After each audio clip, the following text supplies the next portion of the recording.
Voilà, avec Olivier Talon qui vient de réussir, qui vient de finir cette toile qui n'est pas encore sèche en fait. Hein. Effectivement, j'ai mis les derniers coups de pinceau il y a à peine une semaine. Le vernis n'est pas tout à fait sec, effectivement, mais bon, pour les besoins de l'exposition, effectivement, il fallait pouvoir l'accrocher.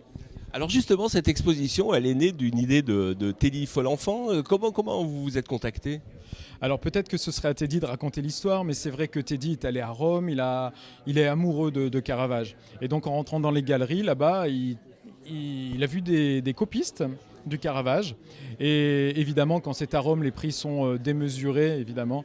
Et vraiment par hasard, en voyant une de mes expositions ici à l'Île-sur-la-Sorgue, il s'est dit peut-être qu'il faut que je rencontre ce peintre parce que peut-être qu'il serait capable de me faire une copie de Caravage. Mais vous n'êtes pas si loin de Caravage quand même, parce que tous vos tableaux ont ce mouvement quand même. Hein. Effectivement, alors mes tableaux qui ont un fond noir, un fond sombre, sont en clair-obscur, un peu à la manière de celui-ci, comme celui-ci de Caravage. Ouais. Vous êtes inspiré, votre inspiration pour vous, pour vos tableaux, c'est aussi Caravage?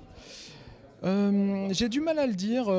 Oui, je pense qu'il y a un fond caravagesque d'une certaine manière. Oui, oui, tout à fait. Je pense qu'il y a alors, ça n'a pas été une volonté de ma part au départ de faire comme Caravage, mais je me suis aperçu effectivement qu'il y avait vraiment des similitudes. Et alors pour cette copie, alors là vous êtes carrément rentré dans le Caravage. Oui, complètement, mais par contre j'ai refusé au départ. Hein. Quand il me l'a demandé, non. Quand il me l'a demandé, si. Quand il me l'a demandé, je me suis dit non, t'es dit, c'est pas possible, on peut pas s'attaquer au maître Caravage comme ça, c'est pas possible. Donc il m'a fallu 48 heures, 72 heures, et je me suis dit mais en fait si, c'est un défi, pourquoi pas.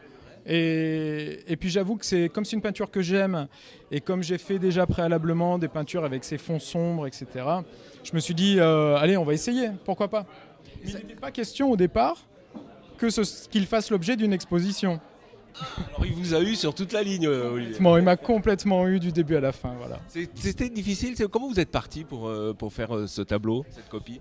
Non, pour faire une copie, c'est pas très compliqué parce qu'on a déjà le modèle sous les yeux, donc il suffit de reproduire le dessin et puis après se laisser aller, multiplier les couches les unes par-dessus les autres de manière à avoir de la profondeur. Pour avoir notamment un peu de soyeux sur les vêtements, avoir une côté légèreté aussi. C'est peut-être ça le plus difficile finalement.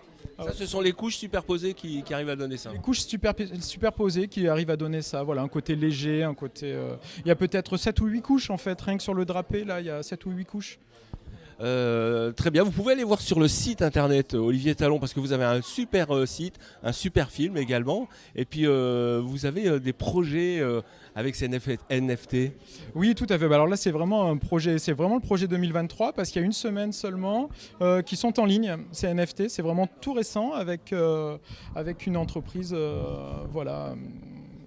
L'art qui va se démultiplier dans la stratosphère. C'est ça, c'est la digitalisation des œuvres d'art, effectivement. Alors c'est à la mode en ce moment, on ne sait pas combien de temps ça va durer. En tout cas, c'est une opportunité, je pense que les artistes vont être attirés par ça. Après, on verra ce que ça donnera, l'avenir nous le dira. L'avenir, je pense que c'est Olivier Talon. Merci beaucoup Olivier. Merci.